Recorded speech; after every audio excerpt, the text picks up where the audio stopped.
Nah, pada Lapas Sukamiskin, kami percaya bahwa setiap individu memiliki potensi untuk berubah dan menjadi anggota yang produktif dalam masyarakat. Dalam usaha untuk mendukung pembinaan narapidana dan memberikan mereka peluang untuk memperoleh keterampilan yang berguna, kami ingin memperkenalkan program pembinaan Bakery kolaboratif. Program ini akan memberikan manfaat ganda, yaitu memberikan narapidana peluang untuk belajar dan bekerja di bidang negeri, menghasilkan produk berkualitas yang bisa dijual di luar untuk mendukung program pembinaan ini. Nah, yang selanjutnya ada tujuan kita, yaitu pertama kerjasama, yaitu mengajukan kerjasama dengan lapas untuk membentuk program pembuatan roti bersama narapidana. Yang kedua ada potensi investasi, yaitu mengidentifikasi potensi investasi yang dibutuhkan untuk memulai program ini. Nah, yang ketiga ada estimasi biaya, yaitu mengestimasi biaya yang diperlukan untuk menjalankan program ini. Dari proyek Bakery Sukamiskin, kami menggunakan metode sampel. Dari ketujuh komponen sampel, kami memilih komponen modify atau memodifikasi, yang dimana kita akan mengubah suasana yang berada di lapas Sukamiskin. Seperti yang kita ketahui, suasana yang ada di lapas bisa sangat bervariasi tergantung pada banyak faktor, seperti kebijakan internal, fasilitas yang tersedia, dan kondisi penghuni kehidupan di lapas sangat terbatas. Para penghuni memiliki akses terbatas terhadap dunia luar, termasuk kontak dengan keluarga dan teman. Meskipun ada waktu tertentu hanya disediakan untuk kunjungan. Begitu pula dengan para pihak keluarga maupun teman yang ingin berkunjung menemui penghuni lapas. Mereka memiliki akses dan waktu yang juga terbatas. Maka dari itu, dengan metode modify ini, kita menginginkan perubahan yang signifikan, yang dimana nantinya kita akan menciptakan suasana yang lebih nyaman dan tenang saat berkunjung ke lapas Sukamiskin. Selanjutnya ada rincian kegiatan. Yang pertama ada program bimbingan, memberikan narapidana akses pada program bimbingan dan konseling yang membantu mereka mengatasi masalah psikologis atau emosional yang mungkin menjadi faktor penyebab perilaku kriminal. Yang kedua ada kegiatan sosial dan kepribadian, mengadakan kegiatan yang berfokus pada pengembangan kepribadian, manajemen emosi, dan komunikasi yang efektif.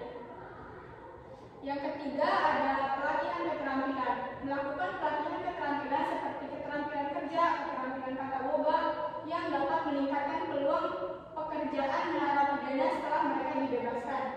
Dan yang terakhir ada pengetahuan, mengadakan program pendidikan informal seperti literasi dan numerasi dasar, serta pelantikan untuk mendapatkan ijazah pendidikan formal jika memungkinkan. Nah, yang selanjutnya ada marketing. Yang pertama, kita akan membuat logo yang berisikan alamat kantor dan juga telepon lengkap kafe dan suka roti. Dan langkah selanjutnya kita membuat perkenalan kepada koperasi-koperasi lapas Jawa Barat, kemudian ke toko roti yang menyukai roti, dan yang ketiga ke kafe yang terdapat bakery di dalamnya.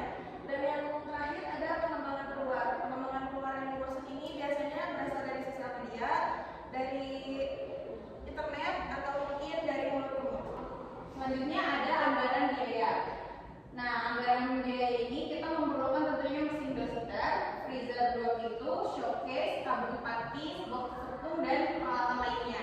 Peralatan lainnya tersebut seperti contoh kecil seperti pisau atau bowl dan lain sebagainya kita perlukan.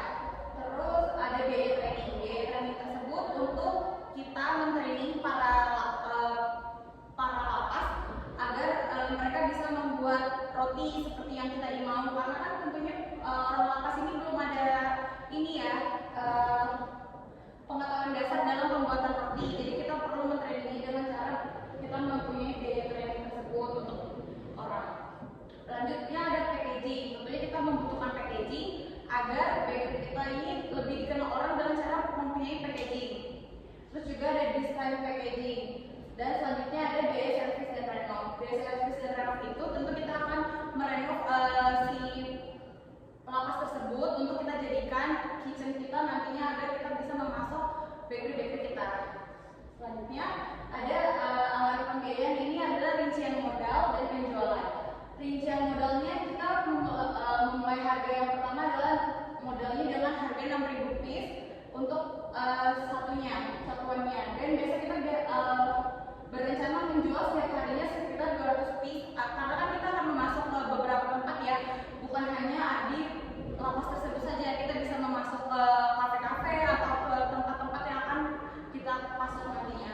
Terus selanjutnya yang kita jual itu harga per piece-nya adalah 15.000. Jadi kita memiliki keuntungan setiap harinya. Kalau untuk dijumlahi semuanya, total modal kita per hari adalah 2.400.000 ditambah 400.000. Jadi total per harinya 2.800.000. Sedangkan keuntungan penjualan kita dalam sehari 6.100.000 itu dikurang 1.120 tersebut yang itu.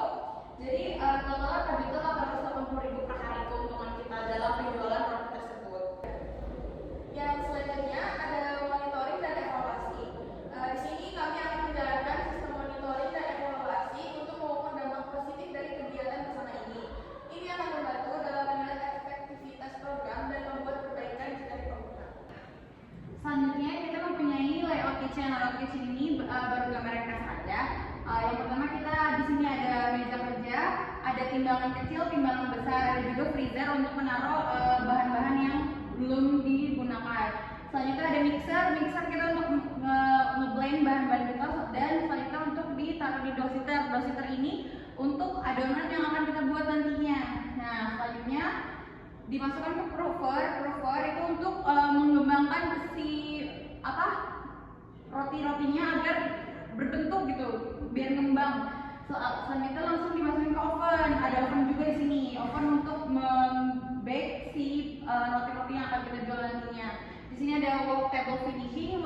Work table finishing ini untuk memfinishing roti-roti yang akan dijual, entah kita untuk memotongnya atau kita mengasih topping-topping yang diperlukan nantinya. Ada juga rak-rak untuk menyimpan barang-barang yang sesudah atau sebelum dipakai. Di sini ada sink itu untuk mencuci barang-barang yang sudah dipakai. Ada juga ini untuk pintu keluar dari sini. Ya. Selanjutnya ada tujuan dari program pembinaan dan kolaboratif di lapas suka-miskin ini adalah inisiatif yang bertujuan untuk membantu narapidana membangun keterampilan yang dapat mereka terapkan dalam kehidupan setelah dibebaskan dari penjara. Kami mengundang kepala lapas suka-miskin untuk mendukung program ini sebagai bagian dari upaya meningkatkan pembinaan dan reintegrasi sosial narapidana. Program ini bukan hanya tentang pembuatan tulisan, tetapi juga tentang memberi peluang kepada narapidana untuk mengubah hidup mereka dan menjadi anggota yang produktif dalam masyarakat.